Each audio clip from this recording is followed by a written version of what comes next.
বন্ধুরা দেখো আজকে চলে এসে লিপসুর রিসেপশন লুক নিয়ে। এই যে আমরা পৌঁছে গেছি লিপসুর কাছে। ও দেখো বাপের বাড়ির লোকদের দেখে কি খুশি হয়েছে, দেখতে কত সুন্দর লাগছে দেখো তো তোমরা। এত সুন্দর লাগছে তাই ব্রত ফাঁক দিয়ে চলে গেছে মিষ্টি মাসিকে গোলাপ দিতে, নাকি মিষ্টি মাসি মাথায় লাগাবে, এই তার বক্তব্য। আমার বোন আর লিপসু দুজনের একটু গোপন কথা বলে নিল, কারণ এরা ছিল দুজনের জোরের পাখি। এদের বিয়ে ছিল এক সপ্তাহের মধ্যে, আগে আর পিছিয়ে। একজনের তো হয়ে গেছে আর একজনের 7 দিন পরে। যাই হোক, এদিকে আমি একটু লিপসার চুলটা ঠিক করে দিচ্ছিলাম। পর আমি ফাঁকা পেয়ে ওর একটা মিষ্টি ভিডিও নিয়ে নিলাম। কেমন লাগছে বলো তো।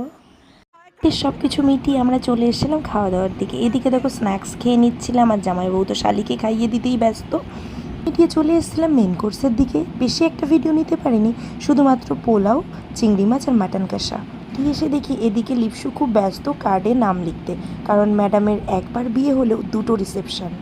কার্ড লিখতে 3 জনে মিলে খুবই ব্যস্ত হয়ে পড়েছে। আর সেই সুযোগে এদিকে ভাই বোন আর ব্রত ছবি তুলে নিচ্ছে। ব্রত সোনা আবার কোথা থেকে এতগুলো গোলাপ নিয়ে চলে এসছে মিষ্টি মাসিকে দিতে। তো আমরা এখন বাড়িতে চলে যাব, তার জন্য মিষ্টি মাসিকে আদর করে টাটা জানিয়ে আমরা সবাই চলে যাচ্ছি বাড়ির দিকে।